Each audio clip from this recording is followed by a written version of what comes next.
একজন বেদুইন, সে তখনও মুসলমান হয়নি, এই বেদুইন গুসাপকে আল্লাহর হাবিবের দরবারে নিয়ে আসলেন। আল্লাহর হাবিবের দরবারে এনে আল্লাহর হাবিবকে বিভিন্ন ভাষায়, খারাপ ভাষায় গালিগালাজ করতে আরম্ভ করলেন এবং বলতে লাগলেন সে আমাদের বাপদাদার ধর্মকে নষ্ট করে দিয়েছে। এভাবে যত ইচ্ছা তত গালিগালাজ করতে আরম্ভ করলেন এবং বললেন আল্লাতি ওয়াল উজ্জা, আমরা তো আল্লাহকে মাবুদ হিসাবে মানি, যার কারণে আমরা কসম করি আল্লাহি, আল্লাহর কসম করি, আমরা কসম করি, শপথ করি আল্লাহর। কিন্তু এরা তো আল্লাহকে মানত না, যার কারণে সে শপথ করতেছে আল্লাতি ওয়াল উজ্জা, এদের মিথ্যা বানোয়াটে প্রতিমা লাত উজ্জা, ওই সময়ের প্রভাবশালী তাদের প্রতিমা ছিল, লাত উজ্জার কসম করতেছে, শপথ করতেছে যে আল্লাতি ওয়াল উজ্জা, লাত এবং উজ্জার শপথ করে বলছি যে যতক্ষণ পর্যন্ত আমার জামার, আরব দেশে জামার আস্তিনা ছিল অনেক বড়, জামার এই যে আমাদের আস্তিনা আছে তারা তো সবাই জুব্ব ব্যবহার করত, এই জামার যে আস্তিনা ছিল অনেক বড়। আপনারা জানেন আল্লাহর হাবিব পাক সাল্লাল্লাহু আলাইহি ওয়াসাল্লামের একজন সাহাবী, ওনার পরিচিত নাম হচ্ছে আবু হুরায়রা, অথচ ওনার নাম তো আবু হুরায়রা না, ওনার নাম হচ্ছে আব্দুর রহমান, আরও বিভিন্ন নাম আছে ওনার। ওনাকে আবু হুরায়রা কেন বলা হয়? আবুন মানে পিতা, হুরায়রা মানে বিড়াল ছানা, আবু হুরায়রা এটার অর্থ হচ্ছে বিড়াল ছানার পিতা। তো ওনাই তো বিড়াল ছানার পিতা না, উনি তো কোনো মানব সন্তানের পিতা হবে। আবু হুরায়রা ওনাকে কেন ডাকা হয়? তিনি একদিন আল্লাহর হাবিবের দরবারে আসলেন, ওনার আস্তিনার মধ্যে একটা বিড়াল ছানা ছিল, অনেক ভালোবাসতেন বিড়াল ছানাটিকে। আল্লাহর হাবিব পাক সাল্লাল্লাহু আলাইহি ওয়াসাল্লাম ওনাকে বললেন ইয়া আবা হুরায়রা, হে বিড়াল ছানার পিতা। সুবহানাল্লাহ। আল্লাহর হাবিব পাক সাল্লাল্লাহু আলাইহি ওয়াসাল্লাম মাঝে মাঝে সাহাবীদের সাথে হাস্য রহস্য করতেন, যেন তাদের অন্তর সবসময় তরুতাজা থাকে। মাঝে মাঝে তাদের সাথে বৈধ কৌতুক করতেন, যেগুলোর মধ্যে মিথ্যা নাই, বেশি হাসি ঠাট্টা নাই, ওগুলো না, যেগুলো জায়েজ তাদেরকে আনন্দ দেওয়ার জন্য তিনি করতেন। এই জন্য তিনি বললেন ইয়া আবা হুরায়রা, হে বিড়াল ছানার পিতা। তো আরব দেশে এই ধরনের প্রচলন ছিল জামার আস্তিনার মধ্যে। ওই বেদুই অমুসলিম ব্যক্তিটাও জামার আস্তিনার মধ্যে একটা গু সাপকে শিকার করে আল্লাহর হাবিবের দরবারে নিয়ে আসলেন। আল্লাহর হাবিবের দরবারে এনে জামার আস্তিনা থেকে এই গু সাপটাকে বের করে দিয়ে সে বললেন আল্লাতি ওয়াল উজ্জা লা আমানতু বিকা আও ইউমিনা বিকা হাযা দাব্বু, শোনো হে মুহাম্মদ সাল্লাল্লাহু আলাইহি ওয়াসাল্লাম, যতক্ষণ পর্যন্ত এই দব, আরবিতে দব বলা হয় গুসাপকে, যতক্ষণ পর্যন্ত এই গুসাপ আপনার উপরে ঈমান না আনবে ততক্ষণ পর্যন্ত আমি আপনাকে নবী বলে স্বীকার করব না, আপনার উপরে আমি ঈমান আনবো না। এ কেমন কথা? একটা গুসাপের ঈমানের উপরে একটা মানুষের ঈমান কি নির্ভর করে? মানুষকে আল্লাহ বিবেকবান বানিয়েছে, আর এই গুসাপের কি বিবেক আছে নাকি? মানুষের বিবেক কত নিচে নেমে গেলে সে এই ধরনের প্রস্তাব দিতে পারে। যেভাবে আবু জাহাল প্রস্তাব দিয়েছিল, কতবার প্রস্তাব দিয়েছে, আল্লাহর হাবিব বারবার দেখিয়ে দিয়েছেন, চন্দ্র দ্বিখণ্ডিত করে দিয়েছেন, ইখতারাবাতিস সাআতু ওয়ান শাক্কাল কামার, কোরআনে কারিমে আল্লাহ বলে দিয়েছেন, কত প্রস্তাব দিয়েছে আল্লাহর হাবিব, বারবার তার প্রস্তাব মতো মুআজিজা দেখিয়েছেন, তারপরেও তার ইসলাম নসিব হয় নাই।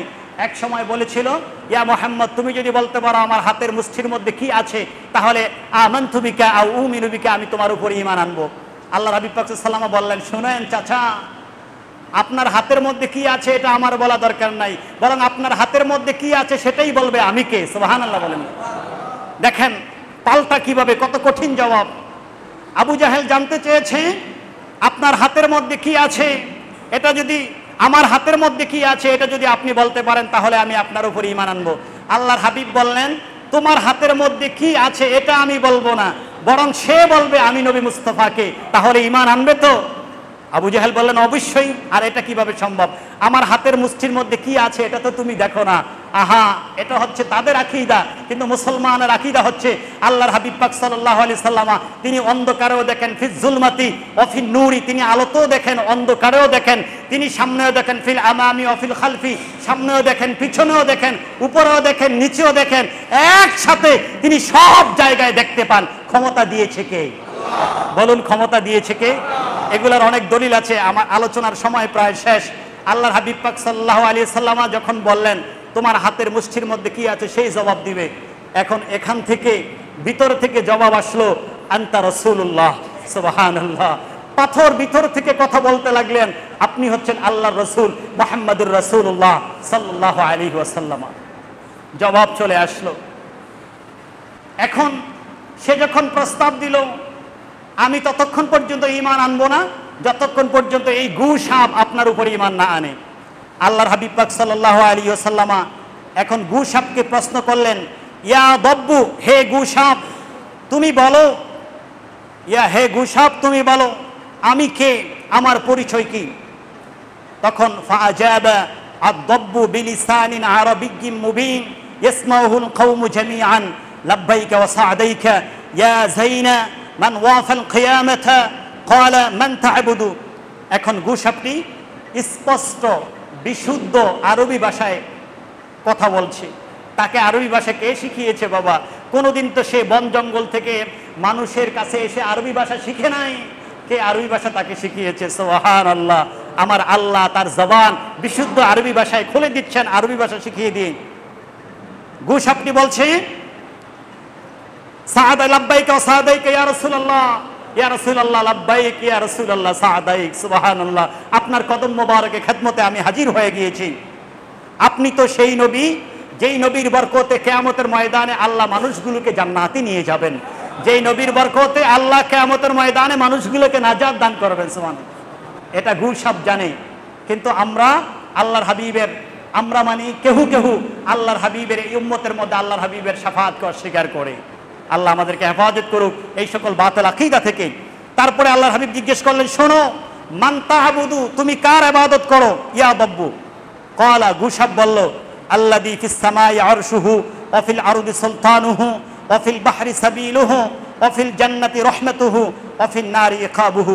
গু সাপ বলতে লাগলো, ইয়া রাসূলুল্লাহ, আমি সেই আল্লাহর ইবাদত করি যেই আল্লাহর আরশ হচ্ছে আকাশে, যেই আল্লাহর কর্তৃত্ব তামাম কুল কায়নাতে বিশেষ করে জমিনে, যেই আল্লাহর রহমত সাগরের মধ্যে রয়েছে, জান্নাতের মধ্যে রয়েছে, এবং যেই আল্লাহকে যারা না মানবে তাদের জন্য শাস্তি জাহান্নামের মধ্যে রয়েছে। সব কিছু সুন্দর মতো বলে দিলেন। মনে হচ্ছে যেন আল্লাহর হাবিবের মজলিসে এতদিন সে ছিল আর আল্লাহর হাবিব থেকে শুনে শুনে সে ওয়াজ মুখস্থ করেছে। এরপর জিজ্ঞেস করলেন, ওমান আনা, এখন বলো আমি কে? গু সাপ বলে দিলেন, আনতা রাসূল রব্বিল আলামিন, আপনি হচ্ছেন রব্বুল আলামিনের রসুল হিসাবে পৃথিবীতে আগমন করেছেন। সুবহানাল্লাহ।